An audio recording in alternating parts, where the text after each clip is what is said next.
4, 6, 10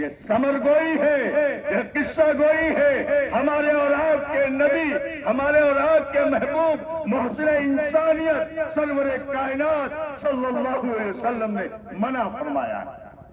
ہم کو کیا ہونا چاہیے تھا؟ جلدی سوتے، جلدی اٹھتے۔ ہمارا کام کیا تھا؟ ہمارا کام تھا راتوں کو رونا یاد دل بھر میں۔ ہمارا کام تھا راتوں کو رونا یاد دل بھر میں۔ ہماری نیند تھی محو خیال یار ہو جانا۔ اس رمز کو کوئی کیا جانے، اس رمز کو کوئی کیا جانے، کیا چیز محبت ہوتی ہے۔ میں چپکے چپکے روتا ہوں جب سارا عالم سوتا ہے۔ میرے بزرگوں، میرے دوستوں، ہمارا تو کام یہ تھا کہ ہم رات کے شروع میں سو جاتے اور صبح کے وقت، سحری کے وقت تہجد کے لیے اٹھ جاتے اور 2-4 رکعت نماز پڑھ کر کے اللہ کے سامنے ہاتھ پھیلا کر کے 2 آنسو بہا لیتے۔ یاد رکھو، وہ 2 آنسو اور اللہ کو 2 قطرہ خون کا کتنا پسند ہے، اور کوئی چیز اتنا پسند نہیں۔ لیکن ہم تو سو رہے ہیں۔ آؤ بتائیں ذرا آپ کو، کن مرض پر ہم آپ کا ہاتھ رکھیں؟ جو مرض آپ کے پاس ہے وہ مرض ہمارے پاس بھی ہے۔ مثال کے طور پر ہمارے برادران وطن، ان کے اندر کتنی خوبی ہے۔ آپ دیکھیں گے تو انہوں نے اپنا ایک نظام الاوقات مرتب کر رکھا ہے۔ انہوں نے اپنا ایک نظام الاوقات مرتب کر رکھا ہے۔ لڑکے ہیں، بچے جو پڑھنے جاتے ہیں نا، ان کا بھی ایک نظام ہے۔ اتنے بجے سے اتنے بجے تک کالج جانا ہے، اسکول جانا ہے، اس سے پہلے ہوم ورک کرنا ہے، اس کے بعد آ کر کے پھر دیکھنا ہے، تھوڑا سا آرام کرنا ہے، لیٹنا ہے، ٹیوشن میں جانا ہے، سویرے سو جانا ہے۔ اور ہر دوسرے دن جب اسکول جانا ہوگا، کالج میں جانا ہوگا، ماں باپ باقاعدہ اس کو نہلا کر کے، دھل کر کے اور کپڑا اچھا پہنا کر کے پھر کالج میں اور اسکول میں بھیجتے ہیں۔ اور ان کے یہاں گھر کے باہر، گھر کے اندر، پیچھے، آگے آپ دیکھیں گے صفائی ستھرائی ہوگی، صفائی ستھرائی ہوگی۔ ان کے یہاں کوڑا نہیں ہوگا، ان کے یہاں لڑکے گلی ڈنڈا نہیں کھیل رہے ہوں گے، ان کے یہاں لڑکے کرکٹ نہیں کھیل رہے ہوں گے۔ آپ کی علامت بن چکی ہے مسلمانوں، آپ کی علامت بن چکی ہے۔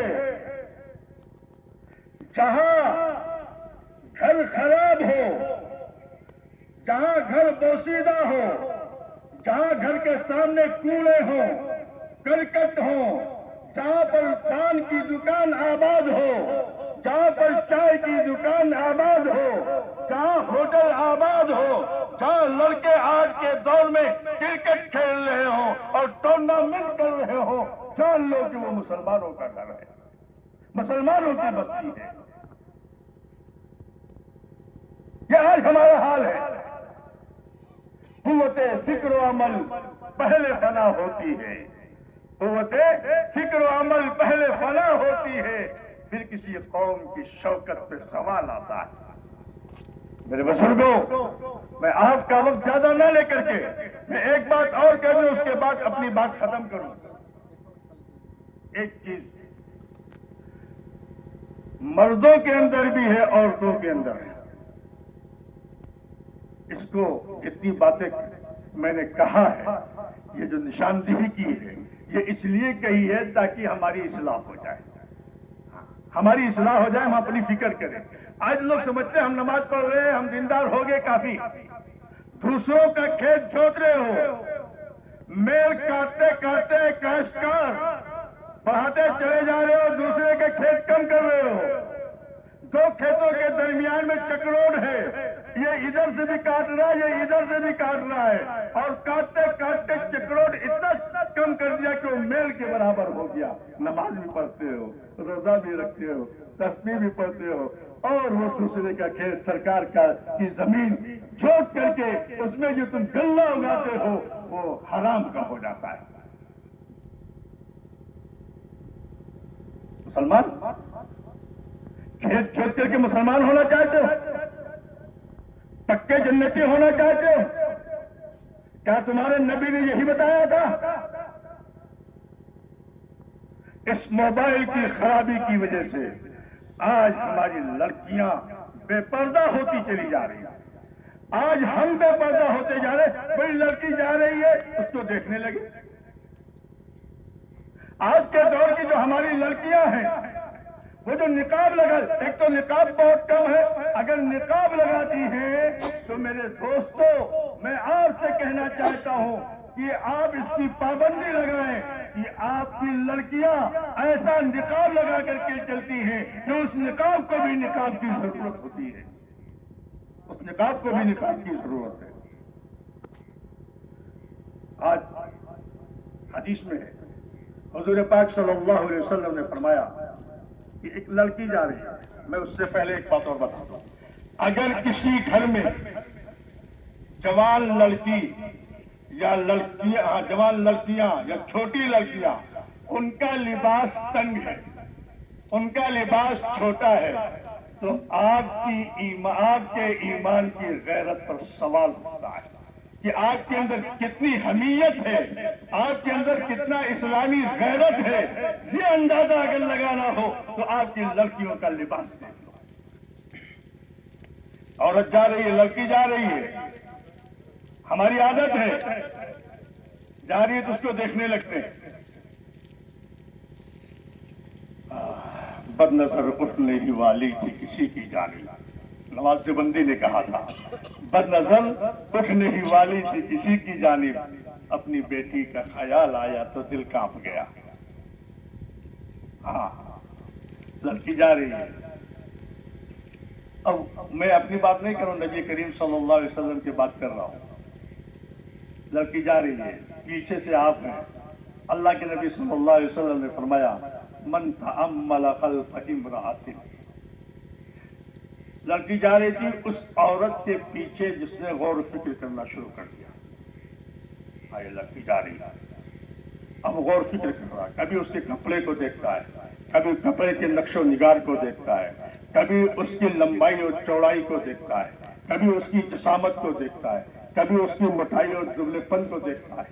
میں نہیں کہہ رہا ہوں، اللہ کے نبی صلی اللہ علیہ وسلم کی زبان مبارک سے نکلے ہوئے الفاظ ہیں، وہ کہہ رہا ہوں۔ من تأمل خلف امرأۃ، جس نے کسی عورت کے پیچھے غور فکر کیا، ورأى ثيابها، اور اس کے کپڑے کو دیکھا، حتى يتبين له حجم عظامها، یہاں تک کہ اس کے اوپر اس عورت کی ہڈیوں کی جو نشو و نما ہے وہ ظاہر ہو گئی، کتنی لمبی، کتنی موٹی، کتنی پتلی۔ کیا نبی نے فرمایا؟ محسن انسانیت نے کیا فرمایا؟ رحمت للعالمین نے کیا فرمایا؟ صرف اتنا کیا ہے، آپ نے عورت کو غور سے دیکھا ہے، اس کے کپڑے کو دیکھا ہے، اس کے نشو و نما کو دیکھا ہے، اس کی چال کو دیکھا ہے، اس کے چلنے کو دیکھا ہے، اس کے اوپر ذرا سا آپ نے اپنے ذہن کو لگا دیا ہے۔ اللہ کے نبی نے فرمایا، محسن انسانیت نے فرمایا لم یرہ رائحۃ الجنہ، میاں جنت میں جانے کی دور کی بات ہے، وہ تو جنت کی خوشبو بھی نہیں پائے گا، جنت کی خوشبو بھی نہیں پائے گا۔ حالانکہ ایک دوسری حدیث میں ہے، اللہ کے نبی صلی اللہ علیہ وسلم نے فرمایا جنت کی خوشبو 500 سال کی مسافت کی دوری سے آتی ہے۔ عورت تو عورت ہے، اس کو چھپانے کی چیز ہے، وہ تو اس کو اندر کے رکھنے کی چیز ہے، وہ باہر جانے کی چیز نہیں ہے۔ اللہ نے قرآن میں فرمایا وَلَا تَبَرَّجْنَ تَبَرُّجَ الْجَاهِلِيَّةِ الْأُولَىٰ، عورتوں کی فطرت ہے، اس وقت بھی تھی، آج بھی ہے، گھر سے باہر نکلیں گی تو ذرا سا ہاتھ میں تو ضرور دھل لیں گی، ذرا سا باہر نکلے گی، کہیں جائیں گی تو وہ ذرا سا صابن سے منہ دھل لیں گی، ذرا سا کریم وغیرہ لگا لیں گی. کیوں جا رہی ہو؟ کیوں لگا رہی ہو؟ تمہارے زینت کی جگہ وہ نہیں ہے. آج ہمارے بازار کا جو حسن ہے وہ عورتوں سے ہے. آج ہمارے بازار کا جو سمجھیے کہ جو بھرا ہوا رہتا ہے رونق ہے وہ عورتوں سے ہے. مرد گھر میں پڑے رہتے ہیں، مرد کا لایا ہوا سامان عورتوں کو پسند نہیں آتا. وہ عورتیں جن کو مسجد میں جانے سے منع کیا گیا ہے، وہ عورتیں جن کو اللہ کے گھر میں عبادت سے کرنے کے لیے منع کیا گیا ہے، آج وہ عورتیں بازاروں کی زینت بنی ہوئی. کیا یہی ہے اسلام کا عروج؟ کیا یہی ہے مسلمانوں کا عروج؟ چاہتے سب ہیں کہ ہو اوج سریا پہ مقیم، چاہتے سب ہیں کہ ہو اوج سریا پہ مقیم. پہلے ویسا تو کوئی پیدا کرے قلب سلیم. وہ معزز تھے زمانے میں مسلمان ہو کر، اور ہم ہار ہوئے تاریخ قرآن ہو کر نبی کی سنتوں کو چھوڑ رہے ہیں اور اس کے بعد مسلمان ہونے کا دعویٰ بھی کر رہے ہیں. کیسے کامیابی ہے؟ صرف نماز پڑھ لینا ہمارے لیے؟ یاد رکھو آج کی صورتحال یہ ہو چکی ہے، ہر طاقتور کمزور کو ستا رہا ہے، ہر طاقتور کمزور کو ستا رہا ہے، اور ستانے کی مختلف صورتیں ہیں. بتاؤ کامیابی ہے؟ یہ کامیابی ہے؟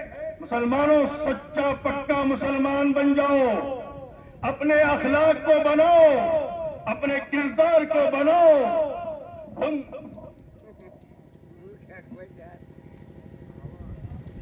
نبی کریم صلی اللہ علیہ وسلم کی جو سنتیں ہیں، ان کے جو اخلاق ہیں، صحابہ کے جو کردار ہیں، ان کو اپناؤ. تمہارے نماز پڑھ لینے سے، تمہارے روزہ رکھ لینے سے اور تمہاری تسبیح ادا کر لینے سے، گن لینے سے ہمارا جو بھائی ہے، آپ کا جو پڑوسی ہے، وہ متاثر نہیں ہوگا. وہ اگر متاثر ہوتا ہے تو تمہارے اخلاق سے متاثر ہوتا ہے. تم ہو گفتار سراپا، وہ سراپا کردار. صحابہ تم ہو گفتار سراپا، وہ سراپا کردار. تم ترستے ہو کلی کو، وہ گلستہ بکیدار. ابھی ہمارے پڑوس میں ایک عالم ہے، مفتی ہے، مجھے یاد آیا میں اس بات کو کہہ دوں. حضرت مولانا مفتی محمد حمزہ صاحب گورکھپور کمپیر گنج کے رہنے والے ہیں. عالم ہے، مفتی ہے، بہترین صلاحیت ہے. گرینی میں بہت دنوں تک پڑھایا ہے. اس کے بعد پھر حکمت کیا، حکیم ہو گئے، اور حضرت شاہ ابرار الحق صاحب رحمۃ اللہ علیہ کے خلیفہ ہیں. اور اتنے بڑے رئیس ہیں، اتنے بڑے رئیس ہیں. کمپیر گنج ایک بڑا قصبہ ہے.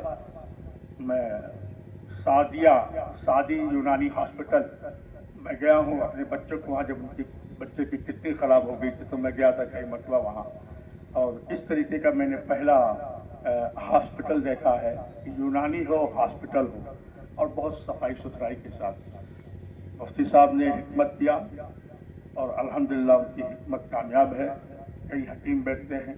کہنے کا مقصد کیا ہے؟ اتنے بڑے رئیس ہیں، مجھے معلوم ہوا کہ وہ کمپیر گنج جو ایک شہر بن چکا ہے، لوگوں نے بتایا کہ آدھا کمپیر گنج ان کا ہے. پوروانچل میں آتا ہے سب، تو ان کے یہاں کولڈ اسٹور ہے. کولڈ اسٹور میں کے بارے میں مجھے معلوم ہوا کہ پوروانچل میں سب سے بڑا کولڈ اسٹور انہی کا ہے.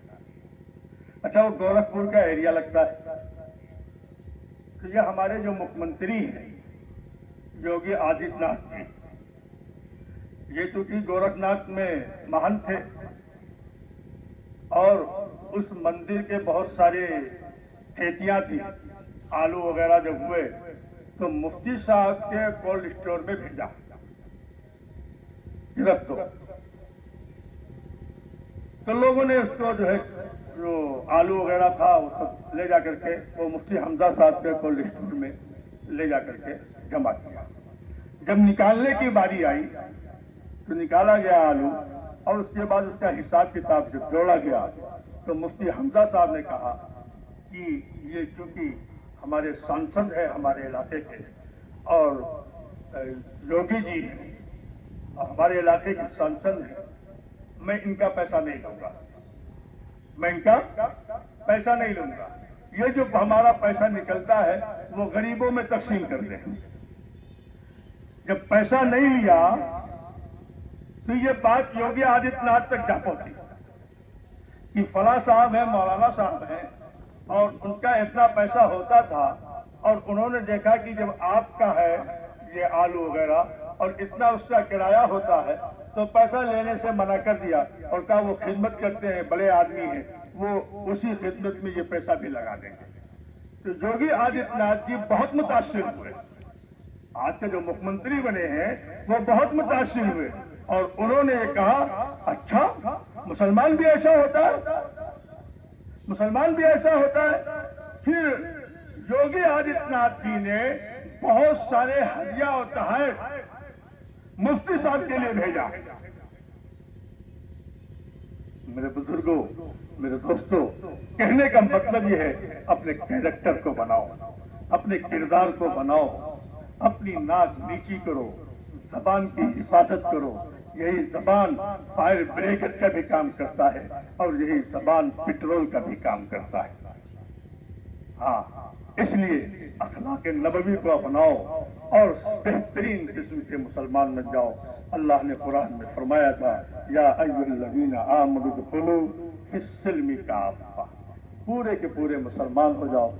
چند چیزوں کو ہم نے اپنایا، باقی بہت ساری چیزیں ہم نے چھوڑ دیا.